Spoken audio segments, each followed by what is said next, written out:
Kasi, nabibili nila ang gusto natin. Kompleto, oh.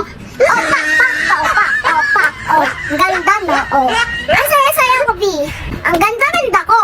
Kaya, kailangan natin mag-aral lang mabuti para sa magulang natin. Dahil, sa pagtalaga natin, matutulungan natin sila.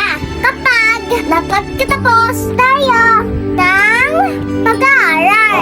Kaya, mag-aral tayo ng mabuti para sa mga magulang natin. Makinig tayo sa kanila at masunod sa mga payo nila. Gets me? Ha? Kaya ako, paglaki ko, tutulungan ko si mama at papa. At aalagaan ko sila. Yun lang mga bigay sa akin, bibigay ko din sa kanila. Kasi, mahal ko ang mga magulang ko. Tulad ng pagmamahal nila sa akin. Kaya, mahalin niyo ang mga magulang niyo. Let's be a kibi. Nabilala ko ni mamang ipet. Rican, tsaka sapatos. Oh, ang ganda. Ang laking mahatampa. Ganda kasi ako. Ikaw, maganda ka ba?